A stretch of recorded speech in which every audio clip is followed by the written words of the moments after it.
Hello, my name's Caden Duff, and I want to talk about a little bit today about social media and how it's so bad for our mental health.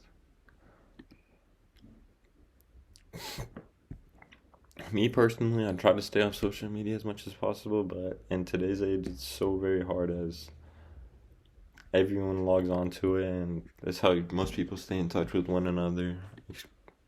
And that's how I have to text with most of my friends. Some topics I wanted to go over today is how extremely addictive it is for our brains, how comparing our lives with others is very unhealthy for our brains, how having more friends on social media doesn't has nothing to do with how many friends we have in real life, how the fear of missing out is affecting our youth and how they feel they have to join social media, and how social media is making kids more cruel and reckless, and lastly how harassment goes on around social media.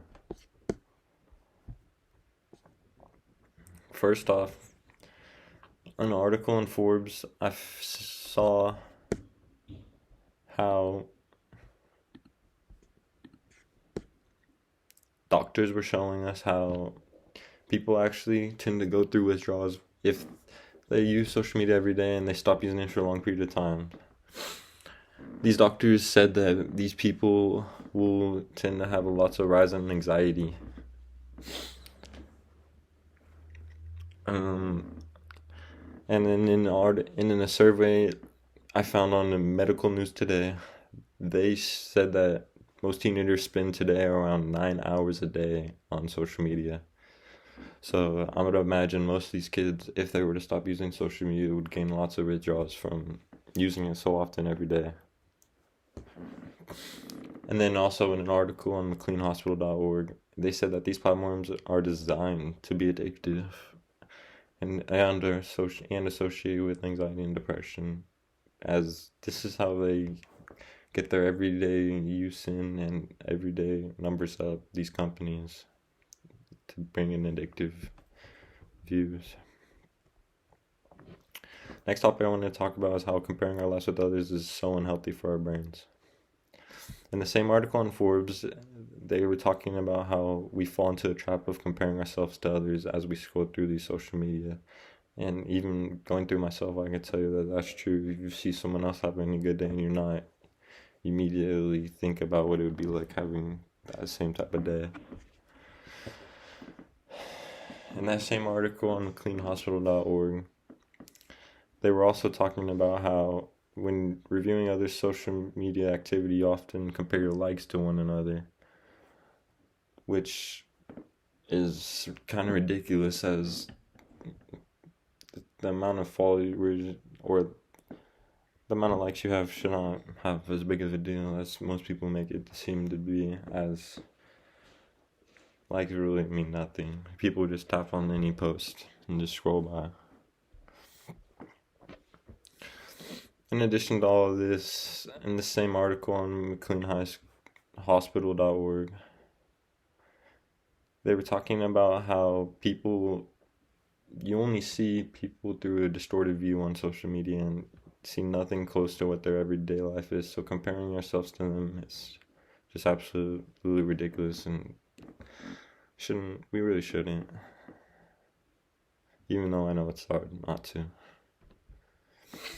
Next topic I wanted to get around to is how more friends on social media has no correlation to having more friends in real life. As in the article on Forbes, they were telling us how in a study that there's a actual study to where our brain can only cap so many friends that we can have in real life, whereas in social media people can have thousands and thousands of followers and you'll never have those many real friends, or at least be able to remember all of them in real life. And then in another article on childmind.org, they were telling us how kids these days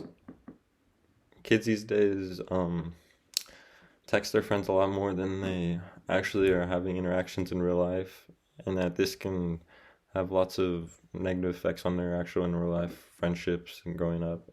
And honestly, I can tell you myself, going through social during the social media age that I grew up in, that texting can also like affect your speech and talking to people, as it's not the same. Texting you can really say whatever, as when you're face to face you will not say the same things you'd say over text.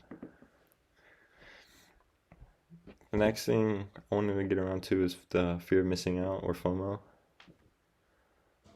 Kids these days tend to develop this as they do not want to miss out on logging into social media, as most kids log onto it at a very young age, and other kids see this and they want to log on too.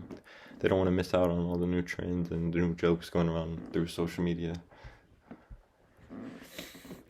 And lastly, the last thing I wanted to speak on real quick was harassment, and how kids feel that they can just harass and blackmail kids over social media. As an article on myoclinic.org, there's been research on how kids feel as if they can just harass and bully whenever they want on social media, as they feel they have no real consequences in real life. Whereas if they're in real life, they would not say the same things at all, as they are real consequences and they would be stopped. So yeah, after going through all this, I would really say how social media has a negative effect on all of our kids and all of our brains, even adults. So I'd hope one day people stop using it as much as we do now, but I'd only see a rise in the future, unfortunately. So, yep, that's all I have for the speech today.